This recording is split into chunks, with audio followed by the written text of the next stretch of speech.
নমস্কার, আমি SK Aftab, AB 24 নিউজে আপনাদের স্বাগত। পিএসপি এর সমাবেশে আরএসপি পার্টির জেলার অন্যতম নেতা অঞ্জনভ দত্ত কি বললেন শুনুন। কমরেড, আজকের সভার সভানেত্রী, মঞ্চে উপস্থিত আরএসপি মুর্শিদাবাদ জেলা এবং পার্টির রাজ্য সম্পাদক মণ্ডলীর অন্যতম সদস্য কমরেড বিশ্বনাথ ব্যানার্জি, উপস্থিত আছেন আমাদের দলের ছাত্র সংগঠন পিএসপির রাজ্য সম্পাদক কমরেড মোহাম্মদ নৌফেল সফিউল্লাহ, মঞ্চে উপস্থিত আছেন আমাদের জেলা ছাত্র যুব সংগঠন পিএসইউ এবং আরওআইএফের জেলা কনভেনার কমরেড বিজন মৈত্র, উপস্থিত আছেন নওদা থানার আরএসপির নেতৃবৃন্দ। এছাড়া আজকের এই সমাবেশে যারা উপস্থিত হয়েছেন এবং এই এলাকার ছোট বড় ব্যবসাদার, টুকটুকিওয়ালা, সাধারণ মানুষ, তাদের সকলকেই আমাদের দল আরএসপি এবং আমাদের ছাত্র সংগঠন পিএসইউ এর পক্ষ থেকে প্রথমেই সংগ্রামী অভিনন্দন জানাই। আপনারা ইতিমধ্যেই শুনেছেন যে নওদার রূপকার আরএসপির জেলার অন্যতম নেতা, বামফ্রন্টের অন্যতম নেতা কমরেড জয়ন্ত বিশ্বাসের তৃতীয় মৃত্যু বার্ষিকী আজকে আমরা এখানে আমাদের দল এবং ছাত্র সংগঠন পিএসইউ এর উদ্যোগে রক্তদান শিবিরের মধ্যে দিয়ে আমরা জয়ন্তদার তৃতীয় বার্ষিকী স্মরণ সভার আয়োজন আমরা করলাম। এবং ইতিমধ্যেই শুনেছেন যে এই এলাকার সার্বিক উন্নয়ন, সাধারণ মানুষের উন্নয়ন, এই এলাকার রূপকার বলতে যে লোকটার নাম নওদার মানুষের মুখে মুখে উচ্চারিত হয়, সে কংগ্রেস করতে পারে, সে সিপিএম করতে পারে, সে বিজেপি করতে পারে, সে অন্য যে কোনো রাজনৈতিক দল করতে পারে, কিন্তু নওদার উন্নয়নের ক্ষেত্রে, নওদার উপকারের ক্ষেত্রে, নওদার সাধারণ মানুষের ভাবনার ক্ষেত্রে যে নামটি সাধারণ মানুষের মধ্যে উচ্চারিত হয় সেটা হচ্ছে জয়ন্ত বিশ্বাস। এবং জয়ন্ত বিশ্বাসের সেই আদর্শ, সেই নীতিকে সামনে রেখে এখনও আমরা আমাদের নওদা এবং গোটা মুর্শিদাবাদ জেলায় আমাদের দলের কাজ আমরা সংগঠিত করে থাকি। এবং সেদিকে লক্ষ্য রেখে আজকের এই রক্তদান শিবিরের মধ্যে দিয়ে সাধারণ মানুষের, মুমূর্ষ মানুষের থ্যালাসেমিয়া রোগী যাতে তার মুমূর্ষ সময় রক্ত পায়, সেই রক্তদান শিবিরের মধ্যে দিয়ে আমরা জয়ন্তদার সেই মৃত্যু তৃতীয় বার্ষিকী আমরা উদযাপন করলাম। একদিকে যখন আমরা জয়ন্তদার তৃতীয় মৃত্যু বার্ষিকী উদযাপন করছি, সে সময় গোটা পশ্চিমবঙ্গ সহ ভারতবর্ষে এক ভয়াবহ রাজনৈতিক সংকটের মধ্যে দিয়ে আমাদেরকে চলতে হচ্ছে। আপনারা সকলেই জানেন যে 2014 সালে যখন ভারতবর্ষে বিজেপি সরকার ক্ষমতায় আসে, সেই বিজেপি সরকার ক্ষমতায় আসবার আগে তারা যে প্রতিশ্রুতি সাধারণ মানুষের জন্য দিয়েছিল, সেই প্রতিশ্রুতিগুলো যদি আমরা দুই একটা স্মরণ করে নেই তাহলেই আমরা বুঝতে পারবো যে আমরা ভারতবর্ষের কোন রাজনৈতিক পরিস্থিতির মধ্যে দিয়ে আমরা বসবাস করছি। আমাদের সকলেরই মনে আছে বিজেপি সরকার তাদের যে নির্বাচনী ইশতেহার, সেই নির্বাচনী ইশতেহারে বলেছিল ভারতবর্ষের মানুষ যদি বিজেপি সরকারকে ক্ষমতায় নিয়ে আসে তাহলে প্রতি বছর 2 কোটি বেকারের কর্মসংস্থান হবে। 2014 থেকে 19 পার হয়ে গেল, আজকে 20 সালের পার হয়ে 21 সালের প্রথম মাসে আমরা উপস্থিত হয়েছি। আমরা যদি একটু ফিরিয়ে দেখি যে সেই 2014 সাল থেকে আজকে 2021 সালের জানুয়ারি মাস পর্যন্ত বছরে 2 কোটি বেকারের কর্মসংস্থানের কথা অনেক দূরে।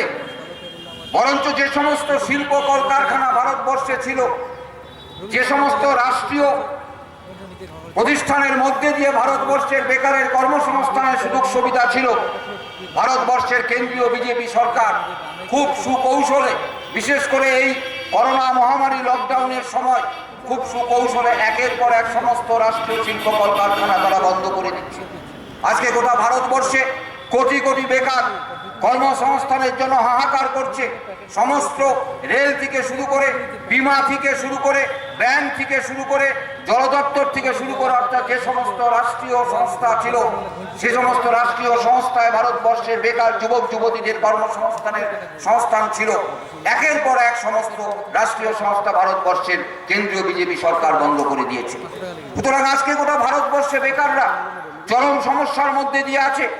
একদিকে যেভাবে ভারতবর্ষের বিজেপি সরকার বেকার যুবকদের কর্মসংস্থানকে বন্ধ করে দেওয়ার উদ্যোগ নিচ্ছে, ঠিক একইভাবে পশ্চিমবঙ্গে 2011 সাল থেকে যে মা মাটি মানুষের সরকার আছে তারাও দেখছি তারাও ভারতবর্ষের, তারাও পশ্চিমবঙ্গের বেকার যুবক যুবতীদের জন্য নতুন করে শিল্প আনা, নতুন করে কলকারখানা তৈরি করা, তার যে উদ্যোগ গ্রহণ করা উচিত, সেই উদ্যোগ আমরা পশ্চিমবঙ্গের তৃণমূল সরকারের দ্বারা আমরা দেখতে পাচ্ছি না।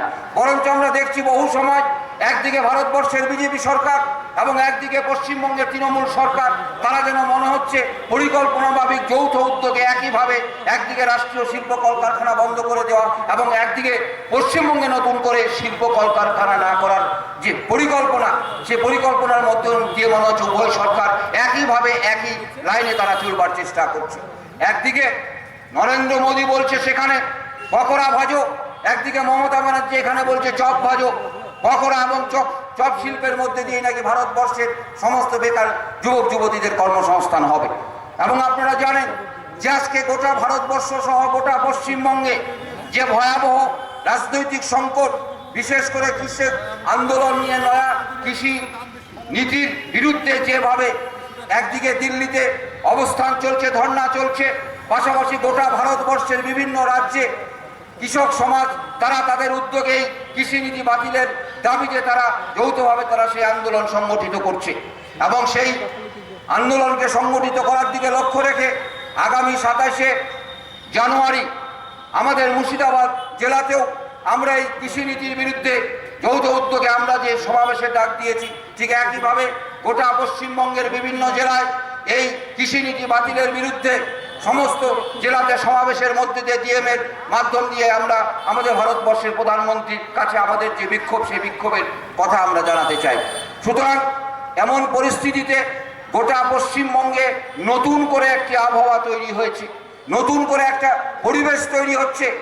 যেমন নতুন করে যারা এক সময় কংগ্রেস থেকে তৃণমূলে গিয়েছে, একটা সময় তৃণমূলের সরকারের সাথে ছিল, এখন তৃণমূল সরকার যখন প্রায় যাওয়ার মুখে, গোটা পশ্চিমবঙ্গের মানুষ, সাধারণ মানুষ, মিডিয়া সবাই যখন বলছে তৃণমূল সরকার আর 21 সালের ক্ষমতায় আসছে না, সেই তৃণমূলের মুখোশধারী লোকগুলো একে একে এখন আবার বিজেপিতে যাওয়া শুরু করেছে। সুতরাং দলের নাম পরিবর্তন হচ্ছে, কখনো কংগ্রেস, কখনো তৃণমূল, কখনো বিজেপি, কিন্তু মানুষগুলো একই, তাদের ক্যারেক্টার একই, তাদের চলবার পদ্ধতি একই। সুতরাং আজকের এই চরম সমস্যার মধ্যে আমরা যে কথা বলতে চাই যে আজকে 11 সালের পর থেকে আমরা বামপন্থীরা ক্ষমতায় নেই, সরকারে নেই, পঞ্চায়েতে নেই, পঞ্চায়েত সমিতিতে নেই, জেলা পরিষদে নেই, কিন্তু আমরা রাস্তায় আছি, আমরা মানুষের সাথে আছি, মানুষের প্রত্যেকটি সমস্যা, লড়াই, আন্দোলনের সাথে আমরা আছি। আমাদের আন্দোলনের রূপ হয়তো সেই আকারে বড় না হলেও আমরা সাধারণ মানুষকে নিয়ে মানুষের সাথে রাস্তায় আছি। সুতরাং আমাদেরকে ভাবতে হবে যে গোটা পশ্চিমবঙ্গ সহ গোটা ভারতবর্ষের এই রাজনৈতিক মঞ্চের মধ্যে দিয়ে ধর্মের সুরসুরু দিয়ে মানুষকে দিয়ে বিভক্ত করবার যে কৌশল একদিকে তৃণমূল সরকার, একদিকে বিজেপি নিয়েছে, সেই পথ আটকাতে পারে একমাত্র বামপন্থারাই, একমাত্র লাল ঝান্ডাই। সুতরাং আমাদেরকে লক্ষ্য রাখতে হবে যে আগামী যে 21 সালের নির্বাচনে আমরা সে ধরনের কোনো ফাঁদে পা দিব না, যে ফাঁদের পা দিয়ে ভারতবর্ষের মানুষকে দ্বিধা বিভক্ত করে পুঁজিবাজি কর্পোরেট দুনিয়া তারা তাদের লক্ষ্যকে সার্বিকভাবে পূরণ করবে। সুতরাং আমাদের লক্ষ্য রাখতে হবে যে 2021 সালের নির্বাচনের প্রাক্কালে দাঁড়িয়ে আজকের এই সমাবেশের মধ্যে দিয়ে আমরা সেই কথাই বলতে চাই যে একমাত্র লাল ঝান্ডা এবং বামপন্থীরাই পারে সাধারণ মানুষের পক্ষে দাঁড়িয়ে সাধারণ মানুষের সমস্যা নিয়ে আন্দোলন সংগঠিত করতে। সুতরাং আজকে এর পাশাপাশি এই গোটা বেকার যুবক যুবতীদের কর্মসংস্থানের দাবিতে, গোটা কৃষি সমাজের কৃষি নীতির বিরুদ্ধে এবং নয়া বিদ্যুৎ বিলের বিরুদ্ধে আগামী 11ই ফেব্রুয়ারি গোটা পশ্চিমবঙ্গের বামপন্থী ছাত্র যুবরা নবান্ন অভিযানে ডাক দিয়েছে। সুতরাং আমরা আশা করব যে আমাদের জেলা, আমাদের নওদা থানা থেকেও আগামী 11ই এপ্রিল নবান্ন অভিযানের যে সমাবেশ, সেই সমাবেশে আমরা এই এলাকা থেকে সমস্ত ছাত্র যুবরা 11ই ফেব্রুয়ারি নবান্ন অভিযানের কর্মসূচিতে আমরা অংশগ্রহণ করব। আমাদের এই বিভিন্ন লড়াই, আন্দোলন, সংগ্রামের মধ্যে দিয়েই আমরা আমাদের জয়ন্ত দাকে ফিরে পাবো, আমরা জয়ন্ত বিশ্বাসকে বাঁচিয়ে রাখতে পারবো আমাদের লড়াই সংগ্রামের মধ্যে দিয়ে। এবং আমাদের জেলা এবং আমাদের নওদায় জয়ন্ত বিশ্বাসের অস্তিত্বকে টিকিয়ে রাখতে গেলে তার অসম্পূর্ণ কাজকে যদি সম্পূর্ণ করতে হয়, তাহলে আমাদের প্রিয় দল আরএসপি এবং বামপন্থাকে টিকিয়ে রাখবার যে পথ, সেই পথ ধরেই আমাদের এগিয়ে চলতে হবে। আমরা আশা করি যে নওদার মানুষ, মুর্শিদাবাদ জেলার মানুষ লাল ঝান্ডা আরএসপি এবং বামপন্থার সঙ্গে থেকেই আগামী দিনের পথ তারা চলবে। এই আশা রেখেই সকলকে সংগ্রামী অভিনন্দন জানিয়ে আমি আমার বক্তব্য শেষ করছি। ইনকলাব জিন্দাবাদ, আরএসপি জিন্দাবাদ, পিএসইউ জিন্দাবাদ। কম পয়সায় সুচিকিৎসা পেতে আজই আসুন Rupali nursing home and diagnostic centre, Sakuya petrol পাম্পের পাশে, Amtala, Nowda, Murshidabad. Mobile reception 9733888765।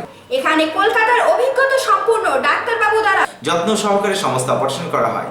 Emergency সিজারের সুব্যবস্থা আছে। এছাড়াও X-ray, ECG, pathology, medicine, smart card, Swasthya Sathi কার্ডে বিনা পয়সায় অপারেশন করা হয়। বিশেষ দ্রষ্টব্য দিবারাত্রি পরিষেবা দেওয়া হয়।